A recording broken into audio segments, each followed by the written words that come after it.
Hey, Akanksha, yeah.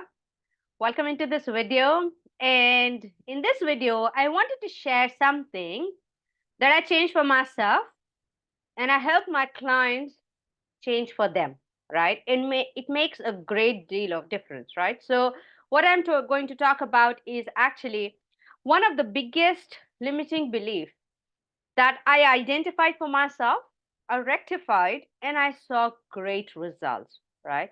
So, of course, like there are various different limiting beliefs that we carry all our lives, and they come from different areas of life. Some have to do with relationships, some are about money, some are specifically business, some about your own self, and so many other things, right? Some are about your health. So, we all the time keep absorbing all the negative messages, the negative energy, which come from the people that we are surrounded by. And over our time of life till now, like right from childhood, by repeatedly hearing those messages and those beliefs, they kind of get, ingrained in your subconscious mind, right? And then based on those thought patterns, you start to dictate your own beliefs about yourself, and that in turn creates the reality, right, in your physical world. That's just how it is. Okay. So the belief that was very deeply rooted inside of me was, I need to work very hard to make the money that I desire to have. The more money I want, the harder I need to work. This belief actually came from my dad.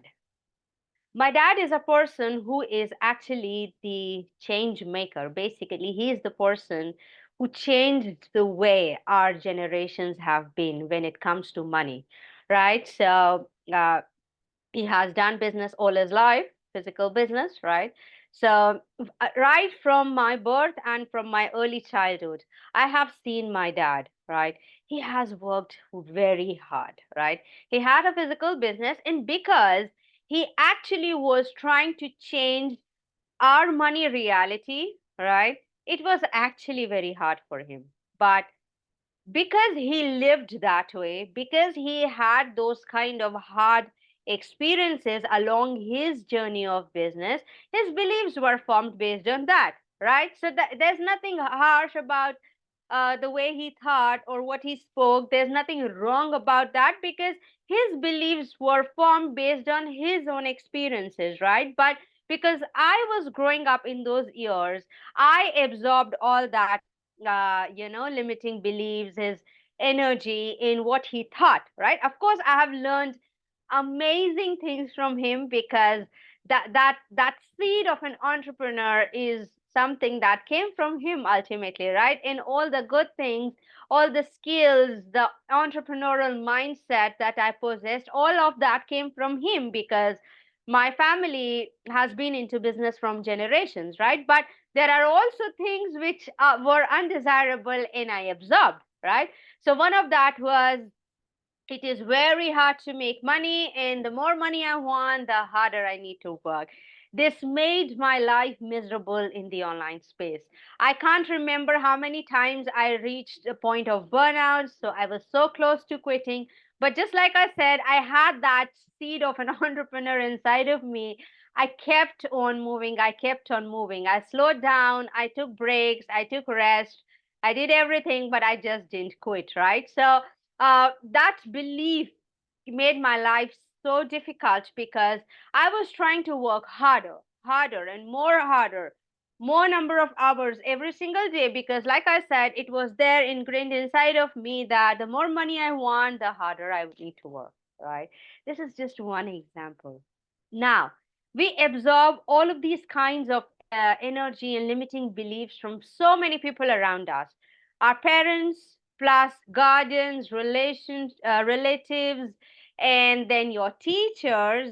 I had some of my beliefs coming from my teachers, by the way, and your friends. Like most of the people have always something or the other to talk about money scarcity or what's wrong with some relationships or something to do with health or your body, right? so many things out there that people just continue to live with, which are false beliefs. And unfortunately, those beliefs get transferred to us because we keep hearing them on repetition. And then when we see our physical reality corresponding to those beliefs, our beliefs become even more stronger. And then when we function in our business with those beliefs, we see the results corresponding to those limiting beliefs. And it kind of happens in a cycle over and over again, making our overall life in business miserable, right? This is just one tiny little thing I wanted to share. There are a lot of things to be worked upon, and this is exactly what I am helping my students inside the Cash Flow Accelerator, which is one of my very recent 21-day program. I'm helping them manifest $1,000 in 21 days, right? Uh, the program is structured in a way that, day by day you go to the video module, which is never really more than 10-12 minutes long. You quickly watch the video module, grab the downloadable worksheet, do the work right then, and come over the next day. That's all that you need. So very easy to consume and implement, but is absolutely game changing, right? If you want to know more details about my program, 21-day program, the Cash Flow Accelerator, so you too can manifest $1,000 or more in 21 days. Grab the link below, and you can check out all the details there. And if at all you choose to jump in, why? Because it is also the right time. Actually, the price is about to go up. With more and more people making their way into the program, the price will go up real soon. So if you do not want to pay more and still manifest more and more money while really changing the life, the whole experience that you have inside of your business and life in general, there cannot be a better starting point than Cash Flow Accelerator. Grab the link below, check out the details, and if at all you choose to jump in, I'll see you there.